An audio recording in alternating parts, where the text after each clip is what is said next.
Bonjour à tous.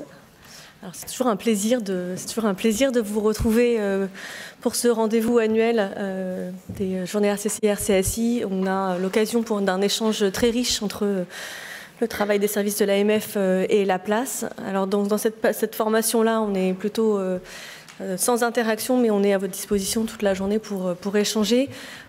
Ce sera forcément un exercice un petit peu frustrant parce que, comme l'a très bien dit notre secrétaire général Benoît Juvigny, on a un agenda extrêmement chargé avec énormément de textes, donc on ne peut pas donner un niveau de détail très conséquent. On va essayer de vous donner des clés de lecture sur l'ensemble de ces sujets. Et puis évidemment, encore une fois, on peut échanger. Donc, moi, je voulais, si vous me le permettez, je voulais juste, avant de démarrer dans l'ensemble des textes qu'on va essayer de vous présenter aujourd'hui, je voulais vous proposer qu'on prenne 2 minutes pour faire le point sur le contexte et dans quelle situation on se trouve aujourd'hui. C'est une année un petit peu particulière. La première chose que je voulais signaler, c'est qu'on est en fin de mandat pour la Commission européenne et pour le Parlement européen, et ça signifie que du coup, on a un très très grand nombre de textes qui est en cours de finalisation, en cours de négociation. Donc j'y reviendrai dans ma présentation, mais vous trouverez du coup beaucoup de sujets qui sont en cours d'adoption. On ne pourra pas adopter tous les textes, mais il y a vraiment un nombre très conséquent de nouvelles législations en cours de préparation, de finalisation. Le deuxième élément à avoir en tête, c'est que 2019 est une année extrêmement importante pour l'Europe avec les élections européennes et qui du coup est surtout marquée également par une grande inconnue. On ne sait pas comment ces élections se dérouleront, quelle en sera l'issue, pardon. En particulier, quel sera le contingent français. Vous savez qu'aujourd'hui, on a des députés extrêmement respectés et qui ont un poids très important dans la Commission économique et financière du Parlement européen. Et un certain nombre de ces députés ne se représenteront pas à ces élections. Donc, encore une fois, un grand point d'interrogation sur la formation, le Parlement européen demain, et donc l'impact sur la législation européenne, notamment dans les services financiers. Et donc, il y aura également une nouvelle Commission européenne et qui aura sa propre feuille de route qui sera déterminante sur les futurs sujets réglementaires. Donc, quel type d'impulsion sera donné. Le troisième élément que je voulais mentionner, ça a été très bien dit encore une fois par Benoît Juvigny, c'est que dans ce contexte, avec une inconnue dans le calendrier européen, ce contexte est particulièrement complexifié par le Brexit, puisqu'on ne sait toujours pas si les Anglais sortiront, s'ils sortent sous quelles conditions de l'Union européenne. Et dans ce contexte-là, l'ensemble des États membres intensifient leurs efforts pour se préparer à une éventualité de sortie, donc sans accord. C'est vrai au niveau des autorités publiques, bien entendu. C'est vrai également au niveau des acteurs. On vous accompagne aujourd'hui dans la journée. Il y aura différents ateliers. C'est très important qu'on puisse collectivement être armés pour faire face à tous les scénarios. Et enfin, avant de rentrer dans le vif du sujet, je voulais mentionner un texte qui ne figure pas dans les présentations qui vous ont été transmises, qui est la revue des autorités européennes de supervision. C'est quand même un élément très structurant dans la façon dont la norme européenne est élaborée. C'est très structurant sur la doctrine qui est publiée, sur l'accompagnement qu'on vous apporte, les réponses. On avait essayé de recenser avec les équipes le nombre de Q&A sur MIF, je crois qu'on est autour de 500. Donc les Q&A ESMA sont extrêmement déterminants. Et donc dans ce contexte-là, de savoir est-ce que oui ou non l'architecture européenne va évoluer, est-ce que l'autorité européenne va être renforcée ou pas, est un élément très important. Et ce que 2018 nous a montré finalement, c'est qu'il y avait des résistances très fortes à toute initiative qui viserait à faire plus d'intégration européenne. Et ça s'est traduit, on le voit dans plein d'autres cas, bien au-delà de nos sujets, mais ça s'est traduit du coup dans ce texte aussi par une grande résistance. On a un moment pensé que ce texte n'aboutirait pas du tout. Et dans les vœux de notre président à la place au début de l'année, on avait exprimé notre déception par rapport à justement l'évolution de ces discussions. Mais contre toute attente, finalement, le Parlement européen, sous l'impulsion notamment de Pervenche Berès, a réussi à adopter un texte ambitieux sur cette réforme-là, donc au mois de janvier. Et hier, c'est l'ECOFIN qui a endossé une approche au Conseil. Donc on rentre en trilogue sur ce texte-là et je voulais quand même juste vous en dire un mot. Et l'objectif, c'est donc de renforcer à la fois la gouvernance et les outils de convergence.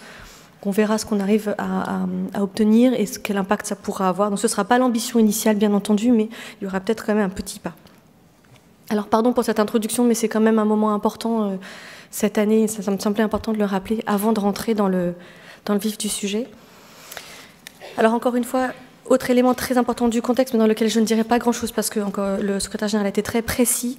Mais juste pour vous donner quelques éléments de contexte sur le Brexit, je ne rentre pas dans le détail de ces slides, évidemment, mais donc vous rappelez que la première phase pendant laquelle les équipes européennes, sous l'impulsion de Michel Barnier, ont négocié avec les équipes du gouvernement de Theresa May C'est terminé par la négociation d'un accord de retrait qui a été rendu public. Cet accord de retrait, ce qui est très important, c'est qu'il prévoit une période de transition qui va jusqu'à la fin 2020, qui permet un statu quo dans cette période-là sur les interactions avec les entités anglaises et les entités européennes.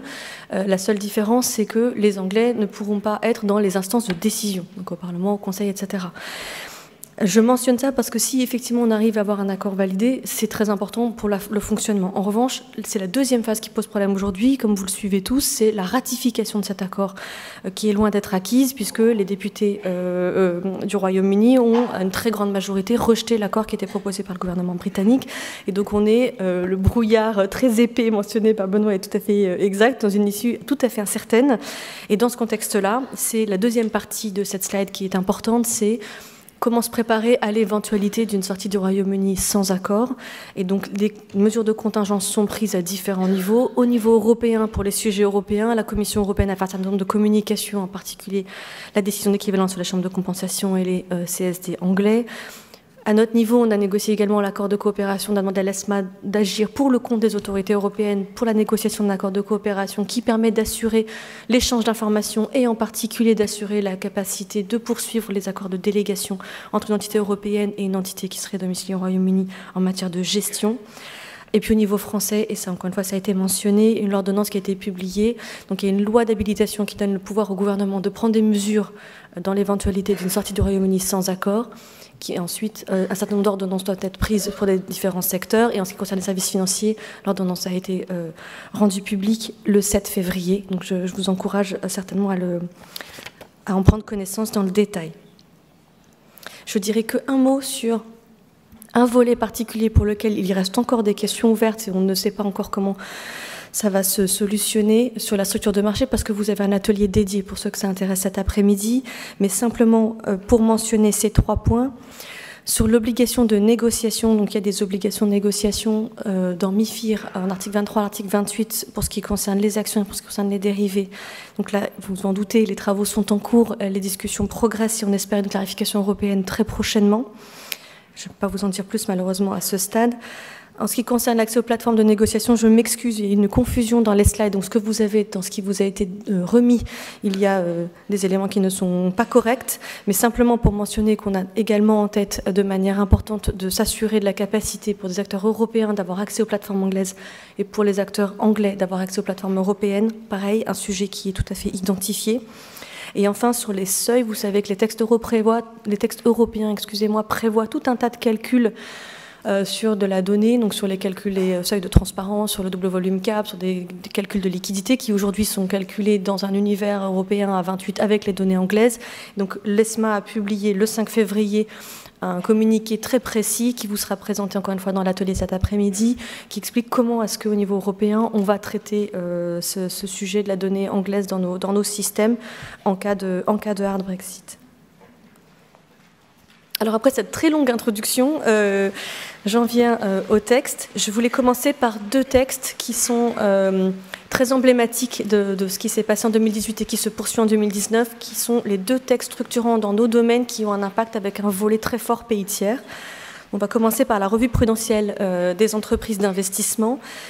Finalement, ce texte a 3 objectifs. Il a un objectif premier qui est l'objectif historique et qui avait vraiment été annoncé, et qui est d'introduire de la proportionnalité dans le traitement prudentiel des entreprises d'investissement avec la définition de 3 catégories de I. Et j'y reviendrai. Mais finalement, il y a également eu l'utilisation par la Commission européenne de ce texte comme véhicule pour venir modifier le régime pays tiers de MIF, qui a été jugé insuffisant ou inadapté, encore une fois, en particulier dans un contexte de Brexit.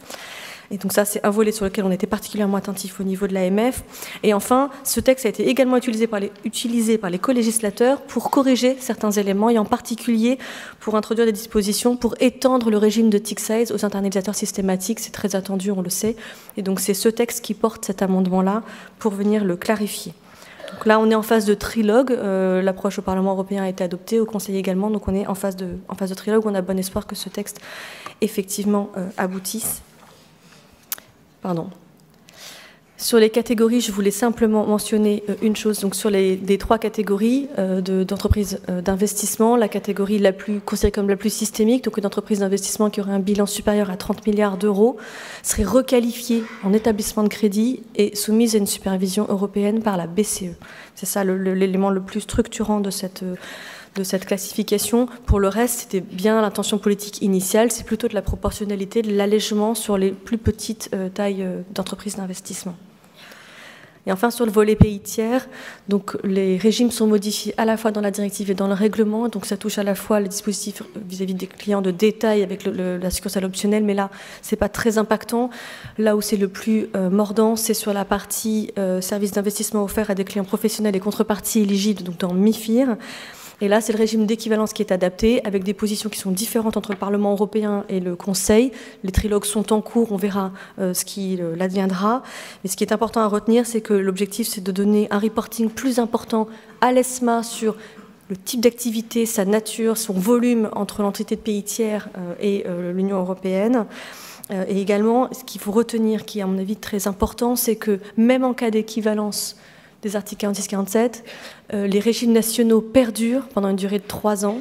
Et c'est important d'avoir ça en tête parce qu'on voit, notamment dans les différents États membres qui sont en train de sortir leur législation en cas de hard Brexit, la clarification ou l'introduction de régimes nationaux sur les services d'investissement qui sont assez plus ou moins flexibles, disons, selon les pays, et qui sont très structurants, puisque même en cas d'adoption de ce texte et même en cas de décision d'équivalence, ces régimes nationaux perdurent pendant 3 ans. Voilà, je suis désolée, c'est très rapide, mais c'était pour vous donner une petite vision sur ce texte-là, Investment Firm Review. J'en viens maintenant à EMIR 2, un autre texte extrêmement structurant pour notre secteur, en particulier dans un contexte de Brexit. Donc l'objectif de la révision d'EMIR, c'était de renforcer la supervision des chambres de compensation. Les réformes G20 ont eu vocation à forcer la compensation et à créer du coup ces entités dans une optique de renforcement du système financier globalement. Mais finalement, les chambres de compensation sont devenues des animaux assez significatifs. Et important de renforcer notre supervision. 2 volets. Le volet renforcement de la supervision des chambres de compensation de pays tiers et clarification de la supervision des chambres de compensation européennes. Et pour revenir à ce que je vous disais tout à l'heure sur les résistances très fortes sur une plus grande intégration européenne, de manière, on pourrait dire, surprenante ou peut-être pas finalement, les discussions ont été plus simples au niveau de la supervision des chambres de compensation de pays tiers, qui touchent pourtant à la fois les chambres de compensation du coup de l'Angleterre, futur pays tiers, ou des États-Unis, que sur la supervision européenne, où ça a été extrêmement tendu et où on voit bien qu'on ne sait toujours pas vraiment à quoi ça va ressembler. Pour les chambres de compensation de pays tiers, les textes sont relativement similaires entre le Parlement et le Conseil. On est sur la définition de 3 catégories de chambres de compensation en fonction du degré de systémicité de chacune, avec des chambres de compensation non systémiques, des chambres de compensation de taille importante pour lesquelles il y a une supervision directe de l'ESMA, et puis des chambres de compensation jugées trop systémiques pour lesquelles il ne peut pas y avoir de reconnaissance, et donc une volonté de relocalisation après une certaine période d'adaptation. Et enfin, sur l'Europe, donc c'est ce que je vous disais, les textes ne disent pas la même chose. La Commission européenne voulait quelque chose de très ambitieux avec une supervision de l'ESMA similaire à ce qu'elle proposait pour les pays tiers. Le Parlement dit que ça dépend des décisions du type d'activité et le Conseil est plus sur un rôle de facilitateur, de coordination avec un pouvoir très fort des autorités nationales. Les trilogues sont en cours. On espère également que ce texte sera effectivement adopté dans les prochaines semaines. Alors j'en viens sur... peut-être ce que la Commission a essayé de faire, qui est moins dans l'agenda post-crise, moins dans une supervision dure, mais plus tournée vers l'avenir, qui est sur la finance durable. Vous savez que la Commission européenne avait publié un plan d'action ambitieux en mai 2018. Et dans ce contexte-là, avec son plan d'action, elle a voulu agir très vite. Et donc, même si, évidemment, vous l'avez bien compris, cet objectif de finance durable s'inscrit dans la durée, elle a voulu produire des textes tout de suite pour montrer quelle direction et construire un premier socle. Bien entendu, les initiatives, ça a été très bien rappelé également par Benoît Juvigny tout à l'heure, ça s'inscrit dans un projet politique beaucoup plus large, et les marchés financiers sont une brique. C'est important que les services financiers puissent également prendre leur part dans cette initiative de long terme qu'est la finance durable. Et en particulier, l'objectif principal, c'est bien d'orienter l'épargne vers plus de green. Alors que fait finalement la Commission européenne dans ces 3 textes? Elle propose un texte sur la taxonomie, donc c'est un règlement qui a vocation à venir clarifier finalement qu'est-ce qui est green, qu'est-ce qui ne l'est pas. C'est très attendu par le marché, mais c'est extrêmement difficile, donc ça c'est un texte qui n'aboutira pas, pour lequel on s'appuie beaucoup sur la profession pour nous aider, et l'objectif étant évidemment d'éviter le greenwashing et d'avoir des lignes quand même relativement claires. Et enfin, 2 autres règlements structurants, plus modestes dans leur ambition, mais qui sont importants à garder en tête.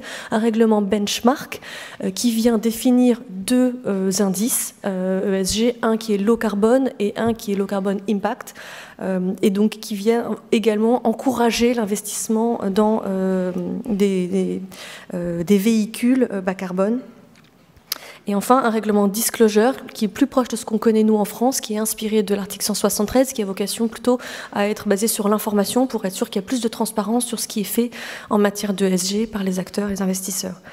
Donc, objectif principal, orienter l'épargne pour financer donc ces projets-là et pour aller vers une finance plus verte. Deuxièmement, gardez bien en mémoire que le cadre français est le plus 10 ans, donc vous avez une longueur d'avance qui devrait faciliter cette transition vers ces nouveaux règlements et cette nouvelle impulsion. Et enfin, il faut reconnaître que dans cette approche-là, la Commission européenne est assez pragmatique, s'appuie beaucoup sur les professionnels et a une démarche très inclusive, puisque sur un grand nombre de sujets, finalement, elle s'appuie sur des professionnels, notamment le Technical Expert Group, le TEG, qui a été créé et qui travaille à la fois sur les méthodologies, sur les benchmarks et sur la taxonomie. Très rapidement, pour dire que, outre les textes de niveau 1, elle a également proposé qu'il y ait des mandats donnés aux autorités européennes de supervision de manière à introduire et à clarifier que ces risques ESG doivent être pris en compte et la dimension ESG doit être prise en compte dès maintenant dans l'ensemble des textes, de la conception du produit jusqu'à sa distribution auprès du client final. Donc les textes ont été modifiés de manière à ce qu'on introduise d'une part la dimension des risques ESG dans les décisions d'investissement et la gestion des risques, ça c'est la slide 16, et ensuite également que les préférences ESG des clients soient prises en compte au niveau du conseil en investissement. Je suis désolée, je ne peux pas rentrer dans le détail, sinon mes collègues n'auront pas le temps de s'exprimer. Et c'est ça qu'il faut garder en tête, c'est une clarification. Là, on dit des gestions des risques, on dit dont ESG, et on s'assure que si les clients sont intéressés par un produit ESG, on leur propose et on l'intègre bien dans l'intégralité du processus. Je ne rentre pas sur le détail de calendrier, je voulais simplement vous signaler ce que je vous disais au début, c'est-à-dire que les véhicules sont souvent utilisés comme cavaliers dans cette période un peu où on a un délai très très court pour sortir les textes. Et donc typiquement, gardez bien en tête que le règlement Low Carbon Benchmark, on le suit de très près, puisque c'est dans ce texte que les amendements ont été déposés, de manière à reporter la mise en œuvre du règlement benchmark sur les indices critiques de 2 ans. Et c'est également là qu'il y a la possibilité d'étendre les obligations de participation des contributeurs. Les discussions sont en cours sur les délais, maximum 36 mois ou 5 ans. J'en viens à un autre texte très structurant pour la place en particulier, qui a été extrêmement compliqué dans sa mise en œuvre. On en a énormément parlé, le président s'est souvent exprimé sur ce sujet. Je voulais juste m'arrêter pour rappeler qu'on avait un objectif louable au départ, qui était de s'assurer qu'on était capable de fournir aux clients de détail un document d'information clé qui permettait de donner une comparabilité sur l'ensemble de l'univers des produits d'investissement qui était mis à sa disposition pour qu'il puisse choisir de manière éclairée dans quel produit il souhaitait investir. Dans la mise en œuvre pratique, on s'est heurté quand même à une très grande difficulté pour effectivement faire rentrer la diversité des produits et la complexité dans ce document d'information clé. Donc je voulais simplement signaler qu'on se dirige vraisemblablement vers une extension de l'exemption de l'application du DCI PRIPS pour les OPCVM et les fonds d'investissement alternatifs qui appliquent un DCI OPCVM de 2 années supplémentaires, donc jusqu'au 31 décembre 2021. Et ça, c'est dans un autre texte sur lequel je reviendrai plus tard. Il y a également un amendement déposé pour s'assurer que la révision de PRIPS sera effectuée en 2019. Au niveau de l'AMF, vous savez qu'on s'exprime à plusieurs reprises pour dire qu'on est très favorable à cette extension. On est également évidemment favorable à une approche pragmatique pour arriver à l'objectif politique, mais essayer de sortir de la complexité de cette mise en œuvre qui est effectivement extrêmement difficile. Je voulais attirer votre attention sur une publication récente du Joint Committee, donc le Joint Committee qui réunit les 3 autorités européennes de supervision, ESMA, EBA et EIOPA, qui a publié il y a quelques jours les résultats de la consultation qui avait été lancée sur PRIPS. La consultation portait sur une revue ciblée sur certains sujets à la demande de la Commission européenne. Et finalement, le Joint Committee, les autorités européennes de supervision ont dit, eh bien, à la lumière des réponses qu'on a reçues, il y a une centaine de réponses, et compte tenu de ces décisions politiques de prendre plus de temps pour à la fois reporter pour les fonds d'investissement et pour faire une revue en 2019, ils proposent de ne pas faire de revue ciblée, c'est également le retour qu'on a eu des répondants, mais plutôt de faire une revue plus compréhensive du texte pendant l'année 2019. Ça, c'est important du coup pour les changements qui seront de nature plus complète que ce qui avait été proposé dans la revue ciblée. La deuxième chose que je voulais vous signaler, c'est que dans ces recommandations, dans cette publication du Joint Committee, il y a un Supervisory Statement qui vient clarifier ce que les autorités européennes nous encouragent à faire, particulièrement sur le sujet des scénarios de performance, puisque pour un certain nombre de produits, vous le savez bien, le fait de se reposer sur les 5 années passées donne des scénarios de performance futurs trop optimistes par rapport à ce qu'on peut raisonnablement penser et peut induire en erreur l'investisseur. Donc pour éviter ça, excusez-moi, le statement propose un wording spécifique, un avertissement qui serait introduit dans le DC PRIPS pour ces produits-là, sur les scénarios de performance, pour expliquer aux clients qu'il peut y avoir là des résultats qui sont anormalement optimistes sur ces produits-là. Alors très rapidement, parce que je suis sûrement au bout de mon temps, pour vous signaler qu'il y a également un texte qui pourrait sortir, qui est donc le produit d'épargne retraite, grand projet politique, comment est-ce qu'on peut attaquer l'enjeu démographique et le financement des retraites au niveau européen en créant un produit d'épargne retraite pan-européen pour les citoyens. C'est un produit à destination du grand public, avec un certain nombre de principes. C'est un texte court avec des grands principes. Ce qui est extrêmement important, c'est qu'il introduit également un certain nombre de flexibilités pour permettre aux États membres de l'adapter ou aux acteurs de l'adapter en fonction des acteurs qui le proposent et de la cible de clientèle. Il n'y a pas de traitement fiscal particulier attaché, puisque vous savez que la fiscalité, c'est à l'unanimité en Europe et qu'il n'a pas été possible de trouver un accord, mais les États membres sont encouragés à introduire un régime fiscal favorable pour encourager ce produit. Moi, je voulais simplement m'arrêter sur 2 éléments. Un, de vous dire que les travaux qui ont été faits au niveau national dans le cadre de pacte, sur lesquels reviendra alors tout à l'heure, sont cohérents avec ce texte européen. Et deuxièmement, pour dire qu'on a été très vigilants et qu'on est ravis de voir que le texte permet à l'ensemble des acteurs de proposer ce produit, à la fois les entreprises d'assurance, mais également les sociétés de gestion, puisqu'il n'y a pas obligation d'avoir une garantie en capital, mais une protection en capital. Et ce qui sera important, c'est de voir comment le marché s'adapte, à ce que réellement il se saisit de cette opportunité et il propose des offres dans ce domaine-là, ou est-ce qu'il reste sur des régimes nationaux. Il y a eu une approche au Coreper le 13 février, donc ça veut dire au niveau du Conseil probablement un accord. Les votes au Parlement européen sont prévus fin mars. On verra si ce texte pourra aboutir. Sur la distribution transfrontière des fonds, je ne sais pas s'il me reste 2 minutes ou pas, il ne me reste pas de temps. Donc juste vous signaler que ce véhicule a introduit la notion de pré-commercialisation et introduit ce qui est important pour vous, de la transparence sur les règles de commercialisation des différents États membres et les frais réglementaires. Donc cette information sera accessible, disponible, simplifiée. Et c'est ce texte qui est le véhicule utilisé pour les amendements PRIPS. Et enfin, juste vous signaler que sur la directive AIFM, il y aura une revue courant 2019, que la Commission européenne y travaillera. Et donc, c'est important que la place se mobilise. Il y a eu un rapport de KPMG qui a commencé à déjà identifier un certain nombre de sujets. Important qu'on fasse ce travail amont collectivement pour essayer d'identifier si oui ou non il y a des choses qu'on souhaiterait modifier et être en capacité d'être proactif sur ce sujet. Voilà, je passe la parole à mes collègues. Excusez-moi d'avoir été trop longue. Merci Natacha, bonjour à tous.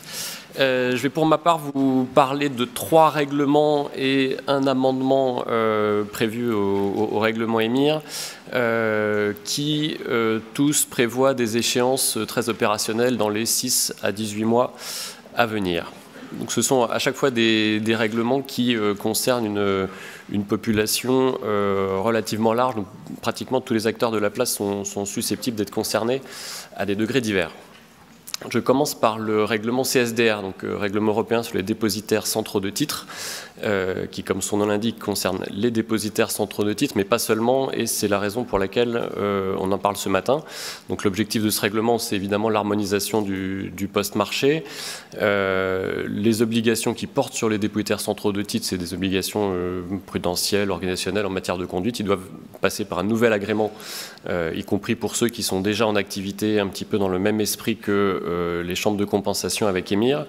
Ce sur quoi je souhaitais insister ce matin, c'est l'impact sur les autres acteurs, évidemment les participants aux dépositaires centraux, mais aussi plus largement.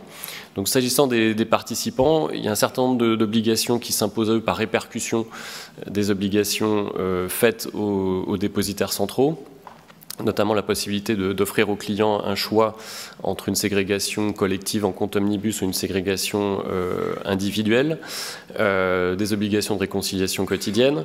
Et à partir de septembre 2020, donc c'est pas demain, mais ça va quand même venir relativement vite, des exigences nouvelles qui visent à discipliner les délais de règlement livraison, avec des pénalités par jour de retard en cas de défaut de règlement livraison et le cas échéant des procédures de rachat forcé de buy-in, dont le coût est évidemment à la charge du participant défaillant. Donc ça, c'est septembre 2020, et ça concerne en premier niveau les participants aux dépositaires centraux, mais évidemment un petit peu plus large aussi.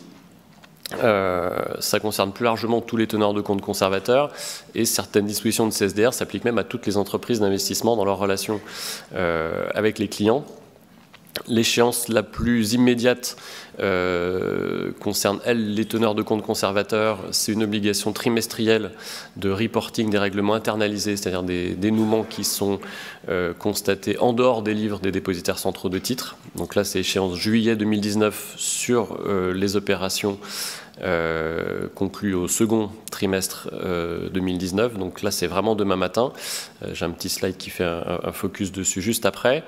Et plus large encore que les TCC, toujours en lien avec la discipline sur le règlement livraison, à compter de septembre 2019, il y a aussi des obligations de communication, de confirmation entre les entreprises d'investissement et leurs clients pour faire en sorte qu'in fine, le règlement livraison se déroule correctement. Un petit slide de focus donc, sur l'obligation de reporting sur règlement internalisé. Vous avez les références réglementaires là, qui sont détaillées dans le slide, avec des textes de différents niveaux comme c'est coutumier en matière de reporting. Sur la mise en œuvre opérationnelle, on a déjà fait un certain nombre de mailings à l'ensemble des teneurs de compte conservateurs. Donc normalement, si vous êtes susceptible d'être concerné, vous avez au moins reçu 2 messages. En septembre 2018 et en décembre, on a des réunions de travail actuellement avec la place. Côté MF, on est en train de concevoir la solution technique pour recevoir ces reportings. Donc on reviendra vers vous assez prochainement pour vous dire concrètement comment se connecter à nos systèmes. Donc ça, c'est vraiment le sujet le plus immédiat. Voilà pour le règlement CSDR. Sans transition, comme dirait un excellent journaliste présentateur de JT, je vais vous parler du règlement Benchmark, donc règlement européen sur les indices de référence, qui là aussi concerne un ensemble très large d'acteurs. Je vous renvoie à une présentation de la journée RCSI de 2018 pour avoir une présentation un petit peu plus complète de ce règlement. Il est entré en application pour l'essentiel en janvier 2018, même si certaines dispositions étaient entrées en vigueur de manière anticipée en juin 2016. Certaines obligations concernent les administrateurs d'indices, elles sont détaillées sur notre site, d'autres les contributeurs et certaines les utilisateurs d'indices. Et c'est surtout aux utilisateurs d'indices que je m'adresse ce matin, puisque les 2 autres catégories d'acteurs sont quand même plus immédiatement concernés, donc généralement plus au fait des impacts. La date à retenir, c'est 1er janvier 2020, fin de la période transitoire, donc à l'issue de laquelle tout indice doit être administré par un administrateur qui aurait été enregistré ou agréé, conformément au règlement benchmark, avec des petites subtilités de calendrier qui sont détaillées dans le slide. Natacha l'a évoqué, il est possible que cette deadline soit reportée de 2 ans pour les indices critiques, voire pour les indices de pays tiers. À ce stade, c'est pas certain, donc il faut bien avoir en tête cette date de fin 2019, début 2020.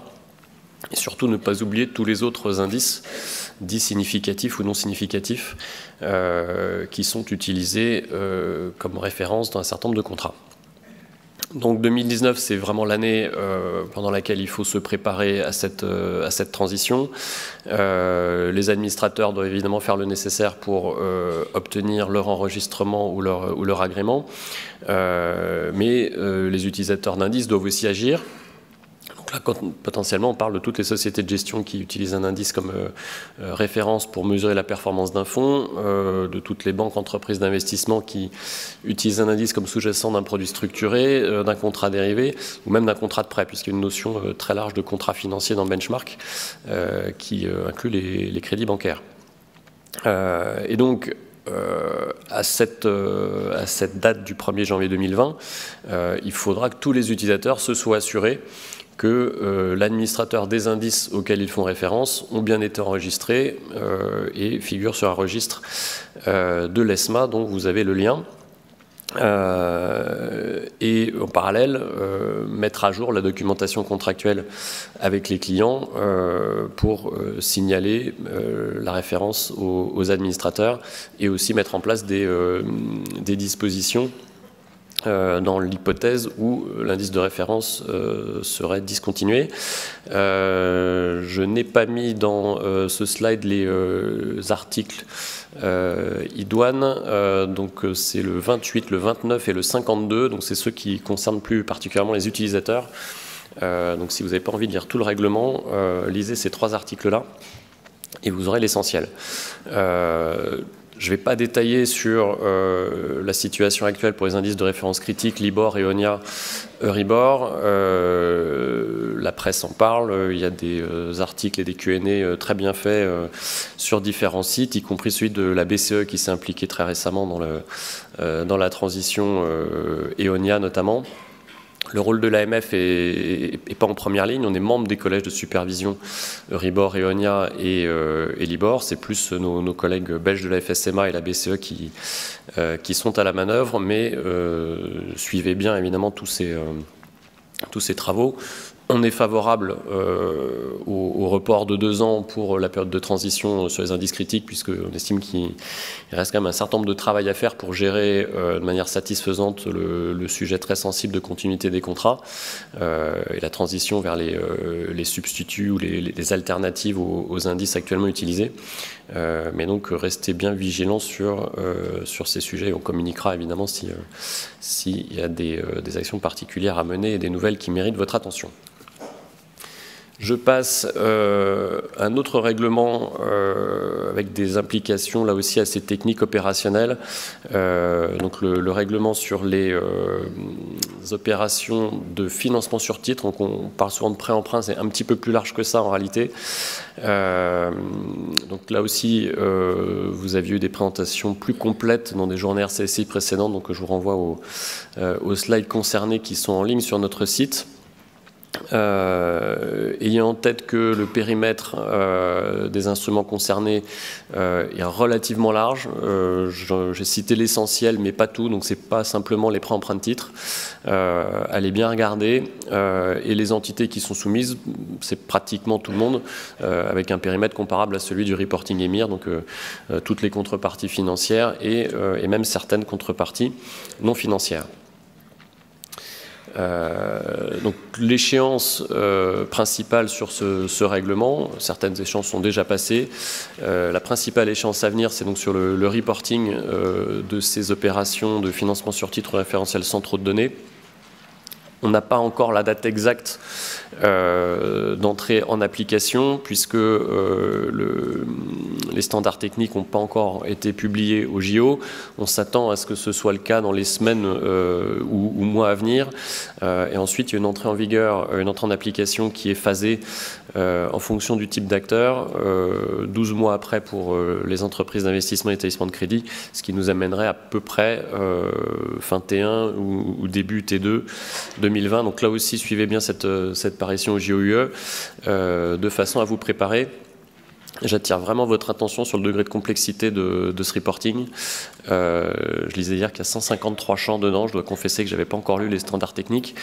Donc je ne vais pas vous dire qu'EMIR et MIFIR c'était facile par rapport à SFTR, parce que je vais voir tout le monde partir en courant, mais vraiment regardez si vous êtes concerné, regardez si vous effectuez des opérations éligibles et commencez à vous préparer. Un certain nombre de référentiels centraux ou de grands dépositaires de fonds développent des offres pour accompagner leur clientèle, mais chacun doit vraiment se préparer. Je termine avec EMIR Refit. Donc Natacha parlait d'EMIR 2.2 tout à l'heure, qui là porte sur des aspects vraiment stratégiques. EMIR Refit, c'est plus de l'ordre des amendements techniques. Et c'est sans doute la partie la plus sympa de ma présentation, parce qu'il s'agit surtout d'allègement, en réduisant le périmètre des obligations à certains acteurs plus systémiques. Excusez-moi, ou en supprimant carrément certaines obligations qui, au final, paraissaient moyennement pertinentes. Donc vous avez le calendrier qui est rappelé ici.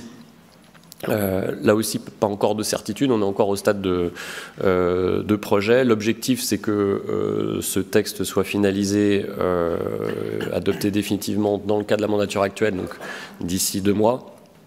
Avec ensuite une entrée en application progressive.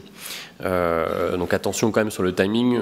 J'ai précisé dans le slide que les exemptions prévues seraient d'application immédiate. On ne sait pas encore avec certitude, mais c'est l'esprit.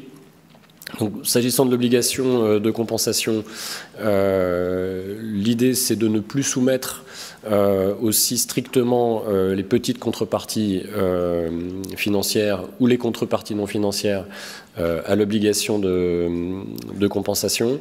Donc, typiquement pour les contreparties non financières, seulement les soumettre à la compensation pour les classes d'actifs sur lesquelles elles dépassent les seuils et pas pour tous.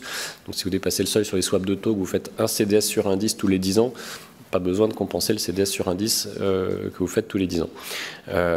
D'autres exemptions, typiquement l'application du front-loading, ça qui est carrément supprimé. Des exemptions qui sont prolongées et aussi, donc là c'est un petit peu plus dans le renforcement de la transparence des dispositions qui visent à faciliter l'accès à la compensation.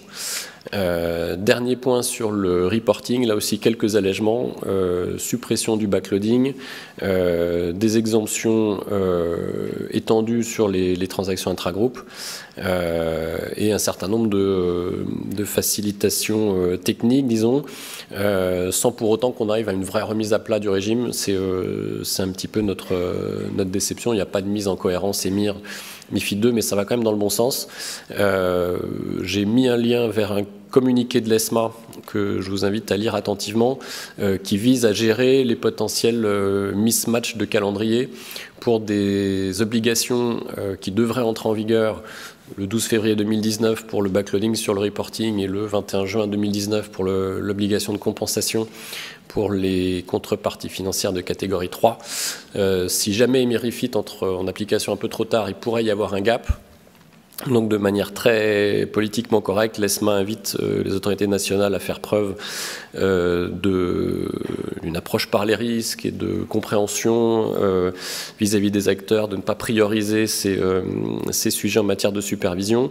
Vous savez qu'un régulateur ne peut jamais écrire noir sur blanc qu'il invite ses assujettis à ne pas respecter des textes qui juridiquement s'appliquent, mais vous comprendrez l'esprit de ce communiqué que nous suivrons évidemment avec application. Voilà, j'en ai fini pour EMIR Refit et je vais passer la parole à mon collègue Philippe. Merci Stéphane, bonjour à tous. Alors je vais commencer en revenant par la thématique du Brexit, en faisant un focus un peu plus particulier sur la situation et les conséquences pour les sociétés de gestion de portefeuille. Alors le sujet de Brexit, évidemment, est un sujet qui nous a beaucoup occupé ces derniers mois. Je voulais mentionner tout d'abord la création d'un groupe de travail au sein de l'ESMA qui est destiné à examiner l'ensemble des dossiers de relocalisation d'entités sur le territoire européen.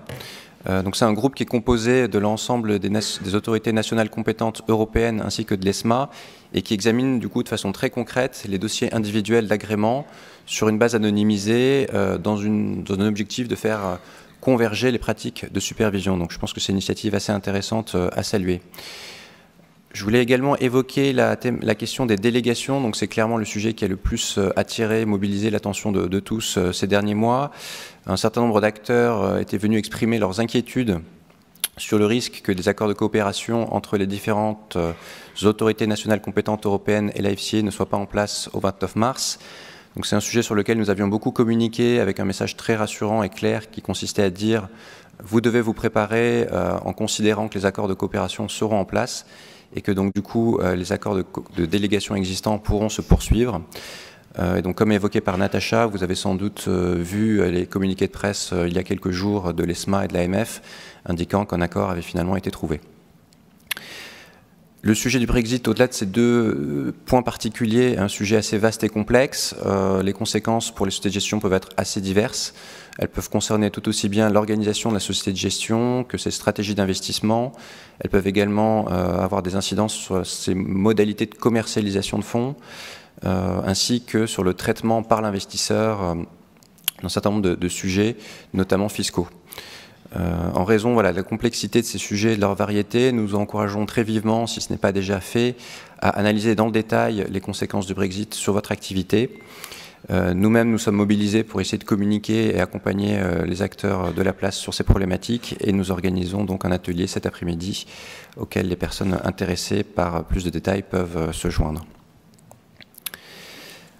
Autre élément d'actualité que je voulais évoquer, le règlement sur les fonds monétaires.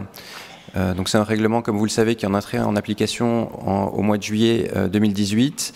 Le règlement prévoyait 6 mois de période transitoire, qui sont donc période transitoire qui est désormais finie depuis le 21 janvier dernier.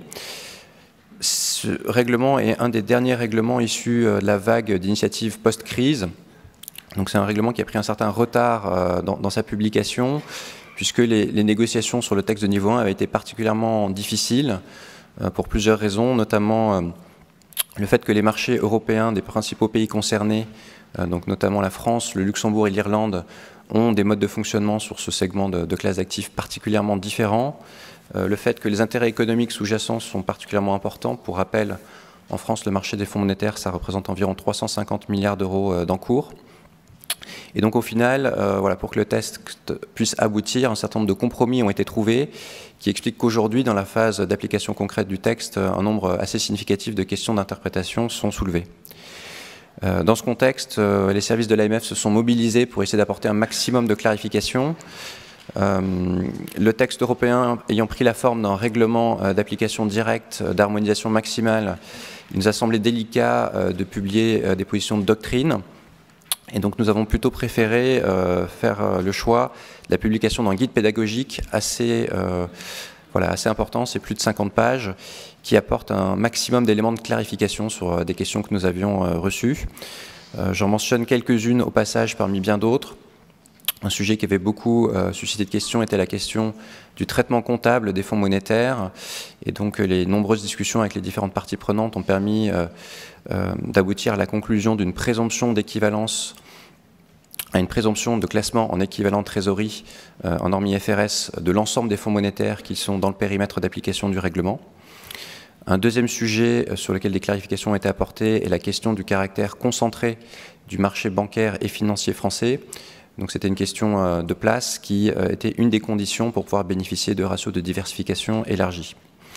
Enfin, nous avons apporté un certain nombre de clarifications sur les modalités de règlement, livraison donc, des fonds monétaires pour essayer de trouver un compromis et une bonne articulation entre d'une part le besoin commercial de proposer des fonds monétaires en souscription rachat J, avec d'autre part la nécessité de prendre en compte les contraintes de market timing et éviter toute problématique éventuelle de ce type.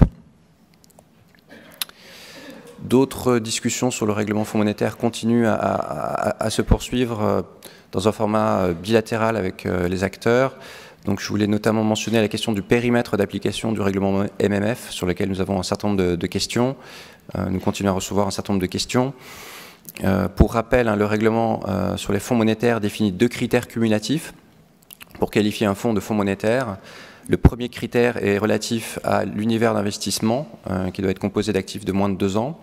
Et le second critère porte sur les objectifs d'investissement, donc ils doivent être soit un objectif de préservation du capital ou d'offrir des rendements en ligne avec ceux du marché monétaire. À partir du moment où ces 2 critères sont remplis, donc le fonds est soumis à l'intégralité des règles du règlement. Et en particulier, voilà un point de clarification qu'on apporte régulièrement, c'est que le fait de poursuivre une stratégie d'investissement qui n'est pas conforme à celle qui est prévue dans le règlement sur les fonds monétaires ne signifie pas que le fonds est exempté du règlement. Au contraire, s'il remplit les 2 critères cumulatifs que j'ai évoqués, il va devoir modifier sa stratégie d'investissement pour se conformer au règlement. Le règlement prévoit par ailleurs un article anti-contournement qui conduit à rattraper un certain nombre de fonds qui ressembleraient beaucoup à des fonds monétaires. Cet article conduit à un certain nombre de discussions avec les acteurs sur certains fonds particuliers. Donc je peux citer par exemple le cas des fonds obligataires de court terme, sur lequel nous n'avons pas souhaité établir de critères quantitatifs mécaniques pour définir une frontière entre le périmètre des fonds monétaires et le périmètre des fonds qui ne sont pas soumis au règlement sur les fonds monétaires. Il nous a semblé que ces critères seraient trop arbitraires et qu'une analyse au cas par cas est très préférable. Donc n'hésitez pas en cas de doute de vous rapprocher de vos interlocuteurs habituels. Nous avons également réfléchi à un certain nombre de fonds qui pouvaient être dans des situations de gestion de type monétaire à titre temporaire. Donc je peux donner des exemples notamment des fonds CPPI qui sont monétarisés. On peut également penser à des fonds d'épargne salariale qui sont placés sur des stratégies de type monétaire dans l'attente d'être investis dans une augmentation de capital. Pour ces fonds-là, il nous semble que dès lors qu'un certain nombre de critères sont remplis, on peut écarter la qualification de fonds monétaire. Et principalement, il nous semble que les critères importants à regarder sont le fait que la durée pendant laquelle la stratégie monétaire est poursuivie est bien bornée dans le temps et qu'elle est d'une durée raisonnable. Enfin, un dernier cas que je cite aujourd'hui, la question des fonds PEA monétaires.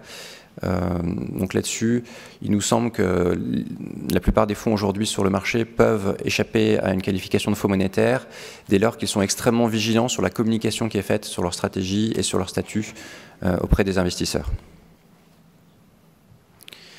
Alors l'année 2018 a également été marquée par des travaux assez intenses dans le cadre de travaux sur la refonte de notre doctrine. Alors si vous vous rappelez, nous en avions parlé l'année dernière, en 2017, nous avions mené un certain nombre de travaux de transposition de MIF 2 ainsi que de séparation du régime juridique des entreprises d'investissement et des sociétés de gestion de portefeuille. Pour rappel, ces travaux de séparation avaient pour objectif d'éviter tout phénomène de surtransposition des règles MIF 2 aux sociétés de gestion.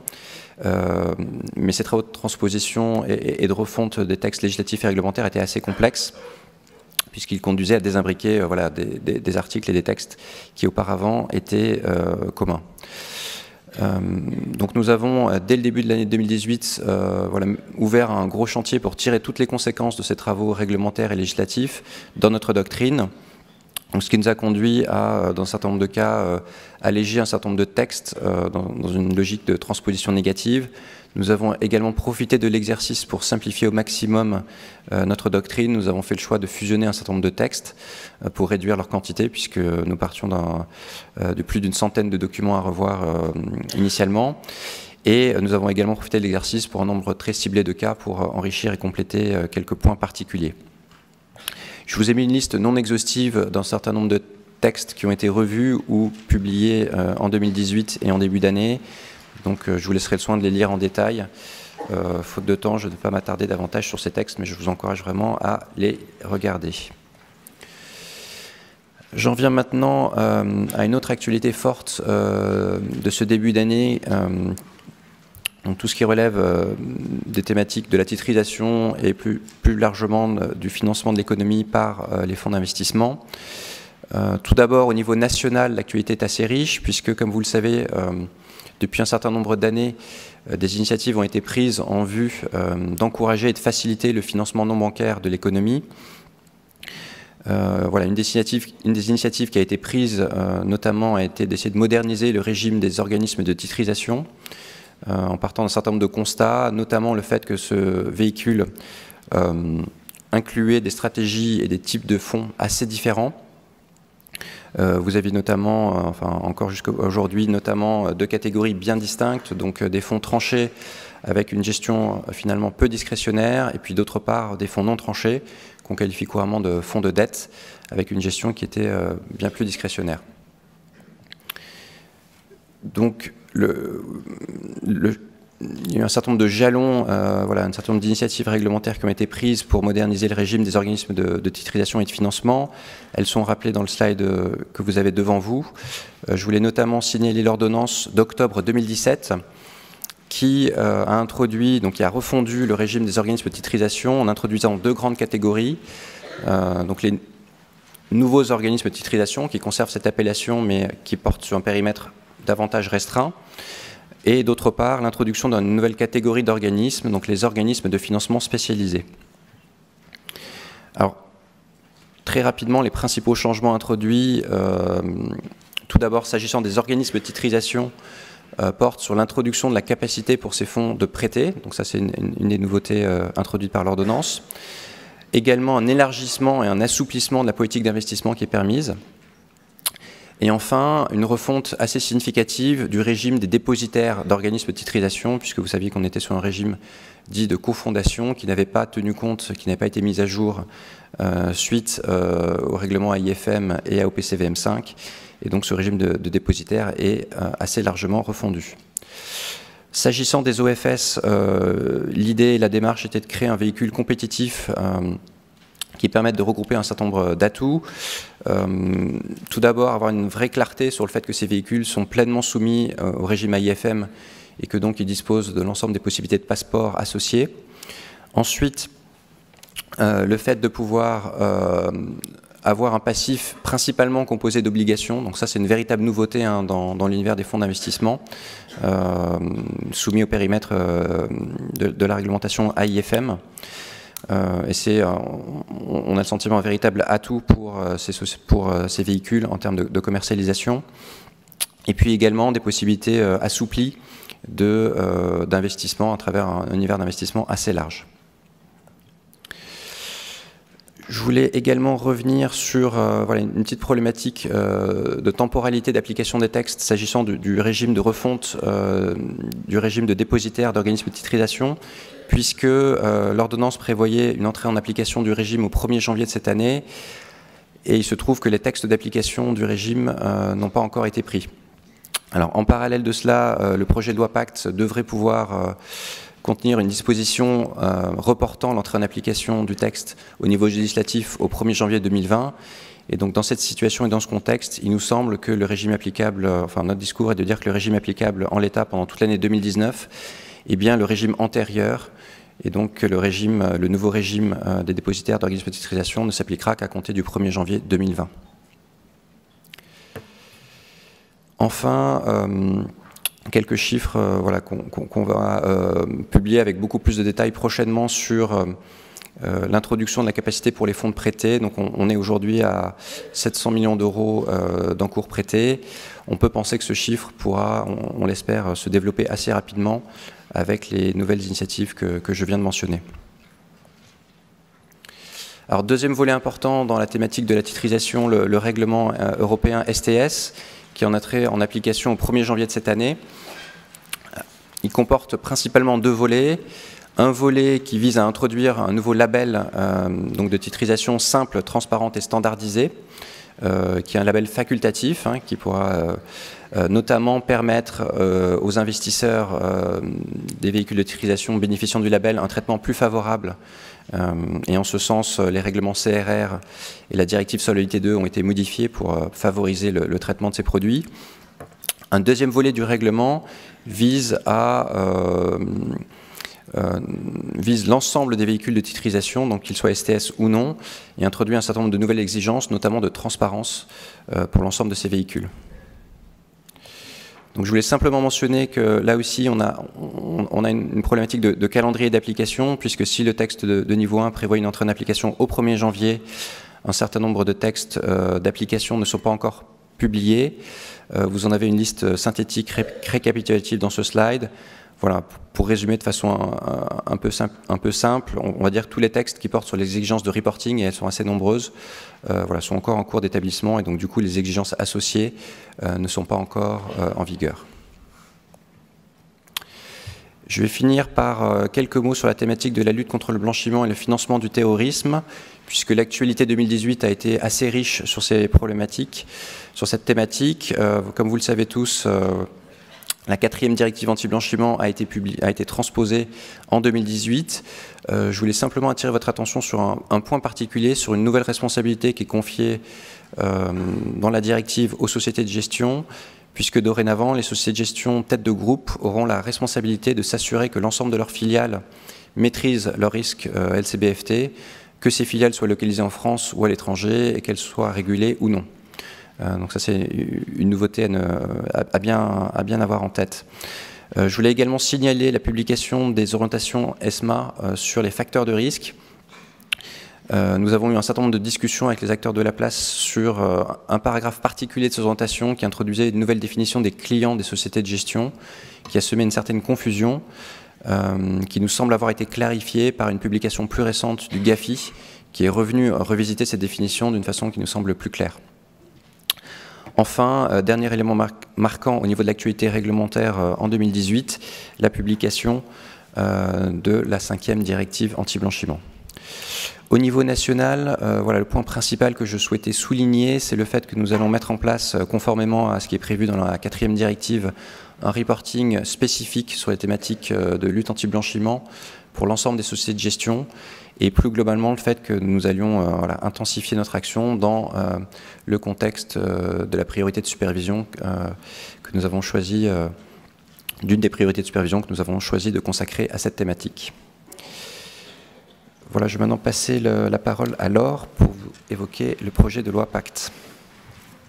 Merci beaucoup Philippe, merci à Stéphane et Natacha d'avoir respecté parfaitement le timing, ce qui me laisse 20 minutes, qui est quand même un défi pour vous présenter le projet de loi Pacte, vu la densité et la grande diversité des sujets contenus dans le projet. Alors je ne me contenterai quand même de vous présenter uniquement les mesures impactant l'activité de l'AMF et ses acteurs. Alors je vous remercie de votre indulgence par ailleurs parce que c'est un projet très dense, donc j'espère tenir le timing. Alors le projet de loi Pacte est le projet de loi relatif à la croissance et à la transformation des entreprises.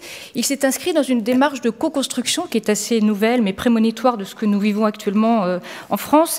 Une démarche engagée avec les entreprises, les parlementaires, les particuliers, les fédérations professionnelles, les collectivités locales, les services de Bercy et de l'AMF se sont engagés donc dans cette démarche de construction, de co-construction avec des débats qui ont duré 3 mois, une consultation en ligne et qui ont donné lieu à des propositions de texte et donc au projet de loi Pacte pour la croissance et la transformation des entreprises porté par le ministre de l'économie et des finances Bruno Le Maire. Alors, en termes de calendrier, le projet de loi Pacte donc, a été présenté au Conseil des ministres en juin 2018, puis déposé à l'Assemblée nationale, texte sur lequel le gouvernement a engagé la procédure accélérée, c'est-à-dire une seule lecture par chambre. Et vu la diversité des thèmes abordés, une commission spéciale a été constituée à l'Assemblée nationale et au Sénat, composée de plusieurs rapporteurs émanant des commissions des finances, des affaires économiques et de la commission des lois, vu encore la diversité des sujets, mais j'y reviendrai. Alors en termes de calendrier, cette présentation est un peu prématurée, mais j'y reviendrai puisque le texte, le projet de loi est en cours d'examen au Parlement. Donc l'ensemble des dispositions qui figurent dans cette présentation ne sont pas définitivement adoptées, mais j'essaierai au fil de l'eau de vous indiquer celles qui le sont et celles qui sont encore en débat. Alors, le projet de loi a été adopté par l'Assemblée nationale en première lecture le 9 octobre 2018, après avoir examiné de nombreux amendements, plus de 1000 amendements. Il a été adopté tout à fait récemment, le 12 février, par le Sénat, également en première lecture, et devrait être présenté à une commission mixte paritaire très prochainement, la semaine prochaine, et qui pourrait aboutir certainement à un désaccord, mais ce n'est pas certain. Et ensuite, une nouvelle lecture sera engagée à l'Assemblée nationale et au Sénat. Donc l'adoption définitive, c'est difficile à évaluer. En tout cas, on peut dire avant juin 2009, peut-être en mai. Donc voilà sur le calendrier du texte. Alors, le projet de loi Pacte poursuit 2 grands objectifs. Son premier, c'est de faire grandir les entreprises pour qu'elles créent plus d'emplois. Et le deuxième objectif vise à redéfinir la place de l'entreprise dans la société afin de mieux associer les salariés. Alors, le projet de loi comprend 3 grands chapitres qui sont les 3 grands volets de ce texte.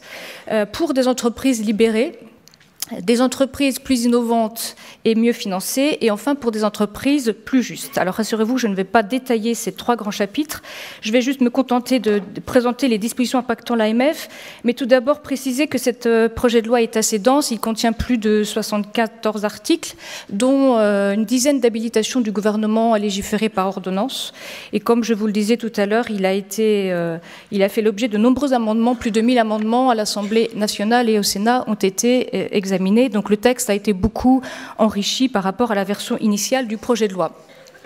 Alors ce texte modifie également une autre spécificité, une quinzaine de codes, dont les codes que nous connaissons tous, le code monétaire et financier, le code de commerce, mais aussi le code civil. Mais il modifie aussi il intervient dans des sujets tellement variés et divers qu'il modifie également le code de l'énergie, le code de la consommation, de la procédure pénale, de la commande publique, du travail, du code général des impôts, du code du service national, des transports, de la mutualité, des assurances, etc., et même du code de la procédure pénale et de l'artisanat. Donc vous voyez, les thèmes abordés sont extrêmement vastes, mais donc je vais vous présenter les dispositions donc, vous intéressant plus directement, intervenant dans le domaine financier, dans le champ d'action de l'AMF. Donc cette présentation n'épouse pas le plan du projet de loi, mais je propose de l'organiser en 6 thèmes.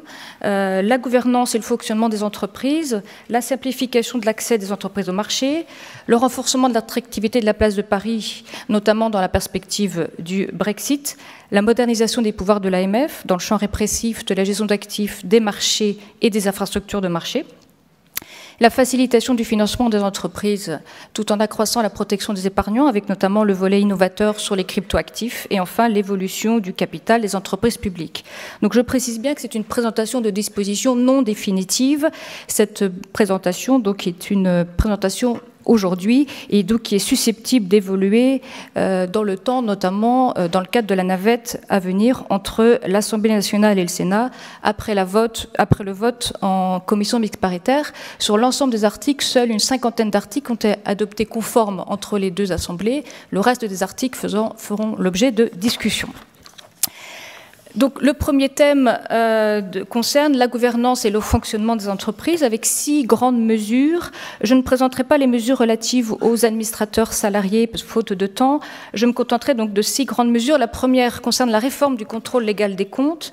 Le projet de loi relève en effet au niveau prévu par le droit européen le seuil de contrôle légal des comptes des sociétés commerciales et de désignation des commissaires aux comptes. Donc, si 2 des 3 critères indiqués sont remplis, les sociétés doivent désigner un commissaire aux comptes. Il en va également de même lorsque les actionnaires représentant un quart du capital le demandent et de manière volontaire, les entreprises peuvent également toujours recourir à un commissaire aux comptes. Alors, le projet de loi prévoit une exception notable qui a été notamment demandée par les services de l'AMF qui permettent aux sociétés de gestion de portefeuille de continuer à nommer un commissaire aux comptes, qui est une exception bienvenue. Le projet de loi prévoit également des mesures d'accompagnement de la réforme, notamment la suite du rapport sur l'avenir de la profession des commissaires aux comptes, qui vise notamment à créer un audit légal simplifié pour les petites entreprises et à permettre aux commissaires aux comptes de fournir des services autres que la certification des comptes et d'établir, le cas échéant, des attestations. Deuxième grand volet dans la gouvernance et le fonctionnement des entreprises, la seconde mesure donc, vise à assouplir le régime des actions de préférence en vue de rendre ce régime plus attractif. Troisième mesure dans ce premier thème, le projet de loi crée une obligation de gestion des sociétés dans leur intérêt social et permet aux sociétés de se doter statutairement d'une raison d'être. Alors ces 2 dispositions sont très novatrices, elles conduisent à des modifications majeures du Code civil. Elles font suite à des réflexions menées par Madame Notat et Monsieur Sénard dans le cadre d'un rapport sur l'entreprise objet d'intérêt collectif. Alors ces dispositions ont été adoptées par l'Assemblée, mais retirées par le Sénat, rejetées par le Sénat. Donc elles vont faire l'objet de discussions entre les 2 assemblées. Donc je ne vais pas m'y attarder plus que elles ont été très très longuement discutées, donc elles ne sont pas définitivement adoptées. Quatrième mesure dans ce volet vise la représentation plus équilibrée des femmes et des hommes dans les instances dirigeantes des sociétés. Les dirigeants d'entreprise doivent en effet s'efforcer de prévoir une représentation équilibrée des femmes et des hommes pour les postes de directeur général et de membres du directoire. Et le rapport sur le gouvernement d'entreprise joint au rapport de gestion doit présenter les moyens mis en œuvre pour rechercher cette représentation équilibrée. Cinquième mesure dans ce volet, cette mesure vise à améliorer la transparence en matière de rémunération des dirigeants avec 4 grandes mesures. La première vise à prendre en compte la performance extra-financière dans la rémunération des dirigeants. Là encore, le rapport sur le gouvernement d'entreprise des sociétés doit décrire, le cas échéant, les éléments variables de la rémunération des dirigeants déterminés à partir de l'application de critères de performance extra-financière. Également, ce même rapport sur le gouvernement d'entreprise informe sur les écarts de rémunération, en présentant d'une part l'évolution annuelle de la rémunération de chaque mandataire social et d'autre part l'évolution des performances de la société et de la rémunération moyenne des salariés employés au sein de la société sur le territoire français au cours des 5 derniers exercices. Donc ce sont 2 dispositions innovantes en matière de transparence de rémunération des dirigeants. Également une autre mesure importante qui permet d'autoriser la rémunération sous forme de bons de souscription de parts de créateurs d'entreprises pour les administrateurs et les membres des conseils de surveillance, qui est une mesure qui a été longuement débattue, notamment au sein du Haut Comité juridique de place. Et enfin, mesure plus anecdotique, le terme de jeton de présence disparaît au profit du terme de rémunération allouée en échange d'une activité pour les administrateurs des sociétés. Dernière mesure en matière de gouvernance, importante en volume et sur le fond, il s'agit de la transposition de la directive de 2017 en vue de l'engagement à long terme des actionnaires. Alors, 5 grandes mesures rapidement. La première vise à permettre aux sociétés de gestion de portefeuille d'élaborer et de publier une politique d'engagement actionnarial, décrivant la manière dont elles intègrent leur rôle d'actionnaire dans leur stratégie d'investissement, et elles doivent rendre compte chaque année de la mise en œuvre de cette politique. Deuxième grande disposition, le Code monétaire et financier contient désormais une disposition, un chapitre relatif aux prestataires de services de conseil de vote. Cette disposition intervient dans un souci de transparence, du fait notamment des recommandations qu'il formule aux actionnaires en matière de vote des résolutions dans les assemblées générales et d'analyse et de conseils qu'ils fournissent aux investisseurs institutionnels. Ils devront désormais se référer à un code de conduite. Concernant la transparence des transactions avec les parties liées, le projet de loi également instaure, notamment pour les sociétés cotées, une obligation de publication sur leur site internet d'informations sur les conventions réglementées. Et ensuite, le projet de loi améliore considérablement la procédure d'identification des actionnaires. Enfin, sur ce même volet, le projet de loi prévoit de refondre le dispositif actuel en matière de rémunération des dirigeants, notamment pour aboutir à un vote ex ante contraignant sur la politique de rémunération et ex post sur le montant de rémunération alloué aux dirigeants. Enfin, sur ce même volet, le projet de loi prévoit que l'AMF devra rendre compte dans le rapport annuel qu'elle publie sur le gouvernement d'entreprise de l'application des règles applicables aux agences de conseil de vote et formuler, le cas échéant, des recommandations. Alors, deuxième grand thème d'intervention du projet de loi en matière de simplification de l'accès des entreprises au marché. Ah oui, il me reste 15 minutes, parfait. 6 grandes mesures. La première vise au rehaussement du seuil d'établissement du prospectus à 8 millions d'euros, qui est le seuil le plus élevé autorisé par le règlement Prospectus 3, et la création d'un document synthétique d'information pour les offres non soumises à l'obligation de publication d'un tel prospectus. Donc, mise en œuvre des textes européens. Deuxième volet de ce grand thème, le projet de loi habilite le gouvernement à intervenir par ordonnance dans 3 domaines. Le premier vise la modernisation du droit des offres au public. Le second vise à rendre le droit des sociétés plus accessible et plus lisible, notamment en créant une division spécifique aux sociétés cotées dans le Code de commerce à harmoniser avec les dispositions du Code monétaire et financier. Et le troisième volet d'ordonnance permet d'adapter les mesures en matière de démarchage bancaire et financier avec les directives MIF 2 et MIFIR, pour notamment le mettre en cohérence avec le régime des offres de titres financiers exemptés de prospectus et surtout le compléter par l'encadrement des sollicitations à l'initiative du client. Donc 3 habilitations par ordonnance sur la réforme des offres publiques, l'accessibilité du droit des sociétés et quelques mesures d'adaptation en matière de démarchage bancaire et financier. Cinquième mesure dans ce volet sur la simplification vise à permettre aux sociétés coopératives d'intérêt collectif constituées sous forme de sociétés anonymes de procéder à une offre au public de leur part sociale.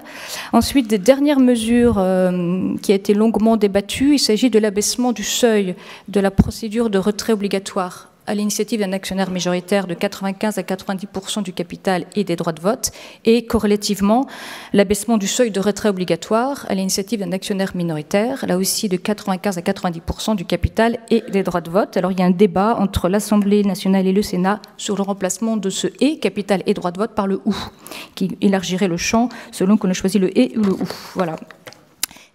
Troisième volet de ces dispositions pacte impactant l'AMF, il s'agit du renforcement de l'attractivité de la place de Paris dans le contexte du Brexit dont on a parlé tout à l'heure.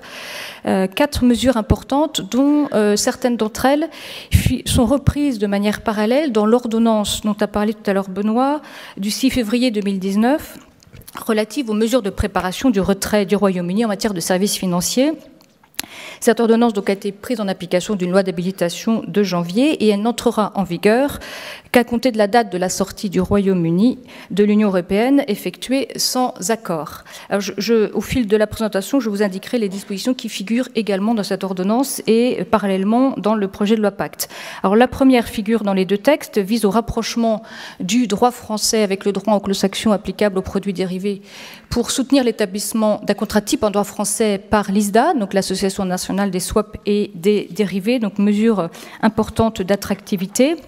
La deuxième mesure vise l'exclusion de la partie des bonus des preneurs de risques susceptibles d'être réduite ou remboursée du calcul des indemnités de licenciement. Cette disposition s'applique donc aux salariés exerçant leur activité au sein des sociétés de gestion de portefeuille, des établissements de crédit, des entreprises d'investissement.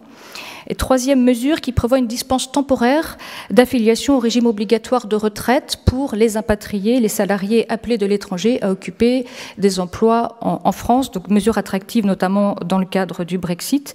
Et enfin, le projet de loi crée une dispense d'établir une succursale en France pour les transactions inter-dealers sollicitées par les entreprises de pays tiers. La mesure vise à ne pas pénaliser les acteurs français et de maintenir l'accès des entreprises de pays tiers aux contreparties bancaires françaises. Donc un ensemble de mesures qui visent directement à rendre plus attractive la place de Paris dans le contexte du Brexit, avec la mesure relative à l'ISDA reprise dans l'ordonnance Brexit. Alors, quatrième volet de présentation de ce projet de loi, je suis désolée pour cette présentation qui passe d'un sujet à l'autre, mais c'est la diversité de ces dispositions qui le veut. Alors, en matière de pouvoir de l'AMF, il y a beaucoup de mesures nouvelles que nous avons suivies de très près, qui sont d'importance plus ou moins différente selon les sujets. La première, dont on a déjà parlé, confie à l'AMF une nouvelle mission en matière de finances durables, avec une modification de l'article du Code monétaire et financier qui définit les missions générales de l'AMF. Donc il s'agit pour le régulateur de veiller à la qualité de l'information fournie par les sociétés de gestion pour la gestion de placements collectifs sur leur stratégie d'investissement et leur stratégie de gestion des risques liés aux effets du changement climatique. Donc cette disposition s'inscrit dans le plan stratégique dont a parlé Benoît en introduction tout à l'heure. La deuxième grande mesure permet à l'AMF d'être désignée en tant qu'autorité nationale compétente pour la mise en œuvre de différents règlements européens dont on a parlé précédemment et qui donne à l'AMF une compétence en matière de contrôle, d'enquête et de sanctions. Il s'agit des règlements MIFIR, du règlement sur la titrisation.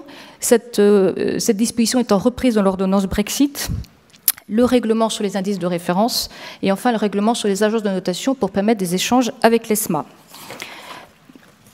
Troisième série de dispositions en matière répressive, le projet de loi prévoit la suppression de la participation du représentant de la Direction générale du Trésor au sein de la commission des séances de la commission des sanctions. Également, autre mesure importante sur le fond, c'est l'alignement du délai de prescription des manquements administratifs susceptibles d'être sanctionnés par la commission des sanctions sur le délai pénal. Donc le délai de prescription passe de 3 ans à 6 ans. Également une petite clarification rédactionnelle sur la saisine du médiateur, je n'y reviens pas. Une mesure importante, l'extension du blocage judiciaire de l'accès au site Internet, vous savez, qui est une compétence à l'initiative du président de l'AMF, qui est aujourd'hui limitée aux opérateurs qui offrent des services d'investissement en ligne non agréés. Cette possibilité de blocage est étendue aux opérateurs qui proposent des services d'investissement illicites dans les biens divers et des offres régulières en matière de financement participatif. Autre série de mesures en matière de pouvoir de l'AMF, des mesures qui interviennent en matière de marché. Alors la première vise à élargir les modes de négociation des titres de créances négociables, limiter aujourd'hui les échanges de gré à gré et marchés réglementés, étendus donc aux autres plateformes de négociation. Également une compétence accordée au président de l'AMF et non plus au collège de l'AMF pour la gestion des limites de position en matière de dérivés de matières premières. Également une modernisation des pouvoirs d'urgence dont dispose le président de l'AMF également pour suspendre la négociation lors d'un événement exceptionnel qui perturbe le fonctionnement d'une plateforme de négociation. Également la possibilité pour les entreprises de marché de créer un comité de nomination lorsqu'elle est contrôlée par une autre entreprise de marché. Également la possibilité pour France Agrimer de transmettre à l'AMF des informations couvertes par le secret professionnel pour améliorer la supervision du marché des matières premières. Et enfin une disposition très importante qui est passée un peu inaperçue, qui crée une création des reçus d'entreposage, qui est une réforme importante d'ampleur puisqu'elle vise à instaurer une nouvelle forme de titre de propriété pour certaines matières premières. Quelques mesures ensuite en matière de gestion d'actifs. La première vise à assouplir les règles d'investissement au sein des fonds communs de placement à risque. Une autre disposition en matière de financement participatif qui permettent aux plateformes de mettre à la disposition des investisseurs des informations sur leurs projets en cours depuis plus de 12 mois. Également une clarification des dispositions de cotonnement des actifs illiquides pour la mettre en adéquation avec OPCVM 5, une clarification du régime des organismes de financement dont on a parlé tout à l'heure et la possibilité de commercialisation des FIA pour les pays de l'espace économique européen et non plus réservés aux seuls membres de l'Union européenne. Également dans ce volet, des mesures de coopération internationale nouvelles. La première permet à l'AMF de transmettre des informations couvertes par le secret professionnel aux organisations internationales avec lesquelles elle est amenée à coopérer régulièrement. Et une autre disposition très importante qui permet aux entreprises d'investissement et aux établissements de crédit qui sont soumis au contrôle de l'AMF et de l'ACPR d'échanger aussi des informations couvertes par le secret professionnel avec les autorités homologues de l'AMF et de l'ACPR, qui est une mesure que l'AMF a beaucoup portée. Enfin, dans ce volet, quelques mesures en matière d'infrastructures de marché financier qui sont, pour certaines d'entre elles, reprises dans l'ordonnance Brexit dont je parlais tout à l'heure. Il s'agit de la première mesure qui permet l'extension de la protection de la directive finalité aux entités françaises qui participent à un système de règlement interbancaire et de règlement livraison de pays tiers, dont le Royaume-Uni, ce qui garantit le caractère définitif des règlements effectués dans ces systèmes. Ensuite, l'introduction d'une optionnalité de l'obligation du statut d'établissement de crédit pour les chambres de compensation et les possibilités de rédiger certaines règles relatives aux infrastructures de marché en français ou dans une langue usuelle en matière financière. Il me reste 5 minutes, donc je suis désolée. Le 5e volet vise la facilitation du financement des entreprises et l'accroissement de la protection des épargnes avec une mesure majeure, nouvelle, qui est la régulation des cryptoactifs, avec un triple objectif de protection des épargnants, de lutte contre le blanchiment, mais aussi d'attractivité en France de projets innovants, avec notamment la création du régime français des offres de jetons, d'ICO, qui permet à l'AMF de délivrer un visa dit optionnel pour les levées de fonds en jetons, et non pas en actifs numériques par erreur, dans les conditions fixées par le règlement général de l'AMF, ce qui permet à ces émetteurs d'établir un document d'information qui sera visé par l'AMF. Et dans ce cadre, les établissements de crédit doivent mettre en place des règles qui permettent l'accès des émetteurs de jetons aux services de compte et de dépôt de paiement. Et l'AMF pourra être amené à publier une liste blanche de ces émetteurs ayant obtenu le visa optionnel. Deuxième grande mesure, l'introduction pour les prestataires d'un enregistrement obligatoire pour la fourniture de certains services d'actifs numériques et d'un agrément optionnel pour la fourniture de l'ensemble de ces services numériques par l'AMF, la loi définissant l'ensemble des services d'actifs numériques et prévoyant que cet enregistrement obligatoire des prestataires est délivré par l'AMF sur avis conforme de l'ACPR, tandis que l'agrément optionnel est aussi délivré par l'AMF seul, qui peut éventuellement recueillir l'avis de l'ACPR et de la Banque de France sur certains points, avec des conditions qui seront fixées et aussi dans le règlement général de l'AMF. Des dispositions en matière de contrôle et de sanctions sont prévues, notamment de respect, de suivi des obligations en matière de lutte contre le blanchiment, qui seront suivis par la CPR et par l'AMF, mais aussi de blocage de sites Internet dont je parlais tout à l'heure, qui est étendu à ces émetteurs de jetons lorsqu'ils exercent une activité de manière illégale. Également, dans ce volet, le projet de loi prévoit l'interdiction du démarchage dans certaines conditions et une interdiction de limiter de la publicité également, et permet de manière assez novatrice l'investissement des fonds professionnels spécialisés et des fonds professionnels de capital investissement dans les crypto-actifs. 2 ans après la mise en œuvre de la réforme, un rapport d'évaluation sera établi sur cet volet très nouveau de la régulation des cryptoactifs, et des travaux européens sont d'ailleurs en cours au sein de l'ESMA. Dernier volet sur ces sujets de financement des entreprises, il y a une grande réforme de l'épargne retraite aussi dans le projet de loi Pacte, également un développement des fonds Eurocroissance et un renforcement des obligations de fléchage de l'assurance vie vers les fonds verts et solidaires, également des dispositions en matière de PEA-PME et de plans d'épargne en action ouverts aux jeunes. Dernier volet de cette présentation, l'évolution du capital des entreprises publiques qui fait l'objet de grands débats entre l'Assemblée nationale et le Sénat, notamment la privatisation des aéroports de Paris et de la Française des Jeux qui a été votée par l'Assemblée mais rejetée par le Sénat, donc en discussion. Également des dispositions en matière de gouvernance de la Caisse des dépôts et consignations et de la Poste et de BPI France. Et des mesures de protection des entreprises stratégiques sont également prévues dans le projet de loi. Je vais terminer sur un dernier point. Le projet de loi prévoit des dispositions en matière d'accès aux données de connexion pour l'autorité de la concurrence.